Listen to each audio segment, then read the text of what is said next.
Mesdames, Messieurs, arrêtons de faire du lean. Il n'y a aucune activité dans nos organisations qui s'appelle lean management. C'est pas parce qu'on fait du 5S, c'est pas parce qu'on fait de la résolution de problèmes, c'est pas parce qu'on fait des chantiers Kaizen qu'on fait du lean. Arrêtons de faire du lean.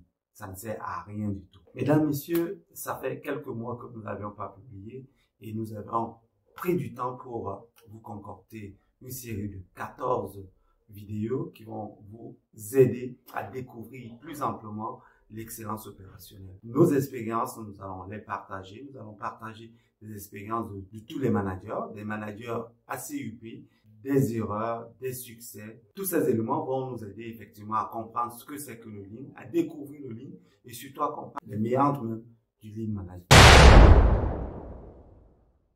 Mesdames, Messieurs, bienvenue à cette nouvelle capsule du débrief du lean. Le débrief du lean est votre capsule qui promeut l'excellence opérationnelle à travers le monde. Si vous êtes nouveau dans cette chaîne, je vous invite à vous abonner, à partager massivement si vous avez de l'appétence pour l'excellence opérationnelle. Dans le cadre des 14 épisodes que nous allons vous présenter, je vous invite ici à découvrir le premier épisode qui est le long terme. Bien entendu, au début de cette capsule, je demandais au manager, je vous demandais d'arrêter de faire du lean. Il n'y a aucune mission, il n'y a aucune activité qui s'appelle lean management. C'est pas parce que je suis en train de souder ou je suis en train de faire une conférence que je suis en train de faire du lean. Alors arrêtons de faire du lean et devenons lean. Soyons lean. Bien entendu, lorsqu'on va organiser notre milieu de travail, lorsqu'on va booster la valeur, on dira qu'on est lean. Lorsqu'on fera tout pour la satisfaction du client, on dira qu'on est lean. Bien entendu, pour ce premier épisode, je vous invite d'abord à nous aligner sur ce qu'est le lean management. Le lean management n'est pas cette boîte à outils qui vise à réduire systématiquement les emplois dans nos organisations. Le lean management, c'est pas le 5S. Le lean management, c'est pas les outils. Le lean management, c'est un état d'esprit.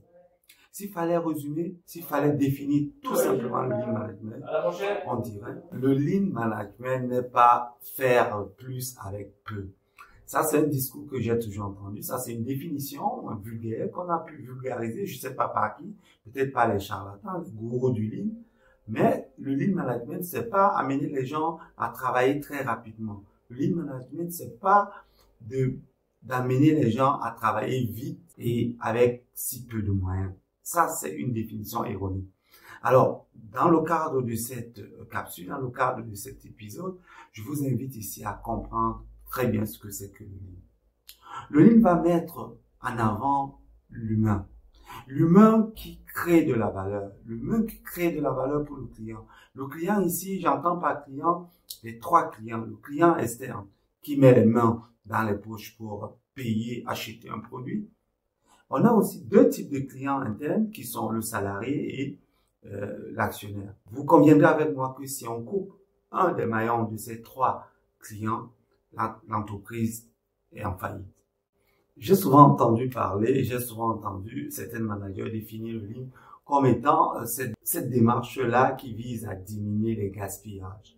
Eh bien, si on s'arrête à cette définition-là, on est à côté de la plaque. Pourquoi? Parce que, voyez-vous, en France notamment, on a pris le lean management par le mauvais bout. Nous sommes encore à l'âge des outils et on se rend donc compte que le premier des gaspillages que le lean ou alors les entreprises qui sont lancées ont attaqué, c'est les déplacements. C'est les déplacements. Voyez-vous, si vous vous lancez à diminuer les déplacements, vous passez à côté des vertus même de l'excellence opérationnelle. Le lean, c'est pas ça. Le lean, c'est un état d'esprit.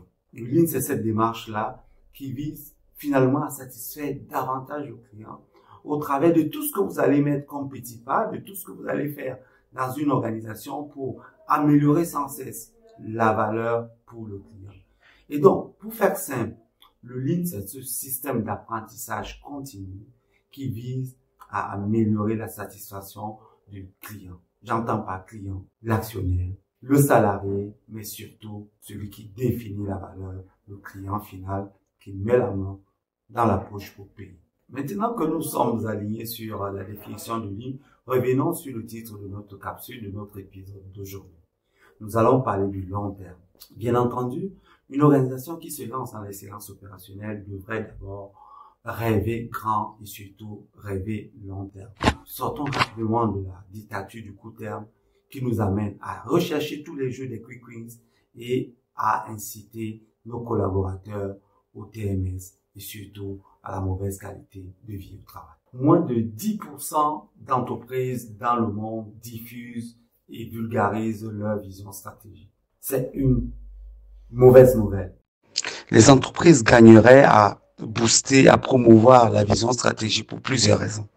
La première raison est de booster l'esprit d'équipe.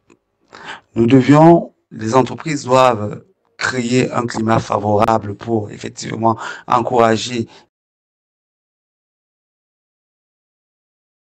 leurs membres à s'entraider et à s'aligner sur les objectifs communs. Une autre raison est de booster la culture d'entreprise. Cette culture d'entreprise qui est capitale pour donner des valeurs à chaque membre et surtout relever le besoin d'estime et le besoin d'appartenance de chaque membre de l'organisation. Une autre raison est finalement de faire converger tous les projets et les initiatives vers un même objectif. Ainsi, l'entreprise ne va pas se disperser. Elle va chercher à tuer tous les silos et booster la performance systémique. Il y a plus de 6 ans aujourd'hui que j'anime une formation qui s'appelle Oshin Kamle. Lors de cette formation où nous travaillons sur la vision stratégique, il m'est arrivé souvent de poser la question de savoir pour les membres d'une même équipe, les membres d'une même organisation, je leur demande tout simplement quelle est la vision de votre organisation. Leur réponse donne froid au dos. Tout simplement parce qu'ils ne sont pas alignés, ils n'ont jamais eu l'information, ils n'ont jamais été informés de la vision stratégique. Donc ils travaillent, chacun travaille de son côté, chacun déploie sa stratégie, chacun travaille en silo et finalement ça ne contribue pas à l'essor même de l'organisation. Lorsqu'une entreprise promeut une vision stratégique, elle donne là les outils, les billes à ses managers, à toute l'organisation, de travailler en équipe et en synergie pour pouvoir converger vers un seul objectif. Bien entendu, on va tuer tous les silos lorsqu'on va annoncer là où on veut être, là où on veut arriver, là où on veut aller. Alors, prenons l'exemple de Taiichi Ohno, le père fondateur du toyotisme. Il constate qu'effectivement, les Américains ont une productivité 9 fois supérieure à celle des Japonais. Il va donc à l'école de l'Amérique, il va à l'école du Fordisme, du Taylorisme, et il va trouver des astuces et il va se projeter. Il va embarquer Toyota vers un rêve, celui-là qui est de rattraper les Américains. Ils se sont fixés 5 années pour rattraper les Américains. Malheureusement, ils ont pris un demi-siècle, plus d'un demi-siècle. C'est pas grave. Ils ont appris, ils ont fait des petits pas, ils se sont améliorés et voilà que Toyota est devenu leader de son marché. Il est important de rêver. Il est important de se projeter. La plupart des gens, la plupart des managers que j'accompagne, certains se disent « Oh, mais Jean, écoute, c'est pas possible de se projeter dans 5, 6 ans, 10 ans. » Eh bien, c'est tout à fait normal de se challenger, de se dire voilà où je veux être et de se doter d'une organisation capable de répondre à ce rêve.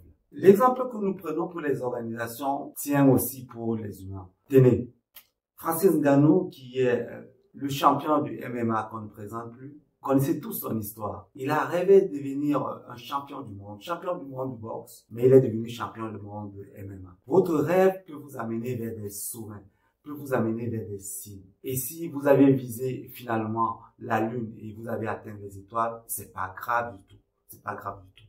Alors faites comme Francis Ngannou. Francis Ngannou a toujours rêvé. Il a voulu devenir champion du monde de boxe, de la boxe anglaise, mais il n'est pas trop tard. Il est passé, il a trouvé ses voies, il est passé par le MMA et il continue toujours à travailler dur pour atteindre son rêve qui est de devenir champion du monde de boxe anglaise. Voyez-vous, il n'est jamais trop tard et surtout, ne baissez jamais les bras. En tant que manager, si vous voulez devenir des leaders, lancez-vous à rêver. Mettez le long terme, cherchez à mettre en place une boussole et embarquez toute votre organisation, embarquez vos équipes à suivre cette direction-là.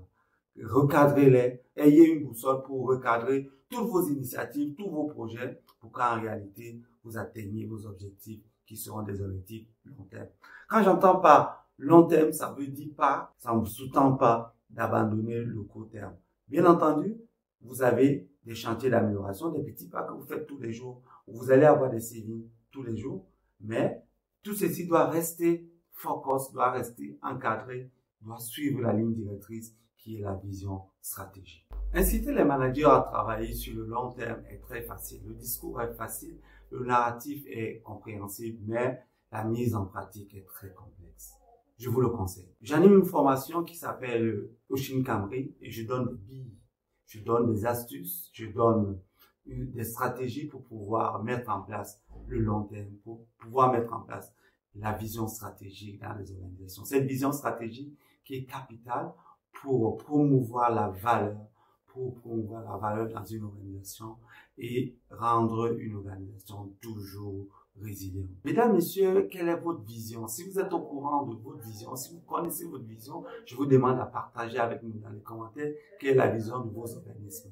Et on verra si beaucoup de gens sont au courant des objectifs ou alors de la vision stratégique de l'organisation. Et en plus, vous pouvez partager avec nous des astuces comment déployer de façon simple la vision dans nos organisations. Bien entendu, on arrive au terme de cette capsule. Si vous l'avez aimé, je vous invite à liker, surtout à partager pour promouvoir l'excellence opérationnelle dans le groupe. Bye bye.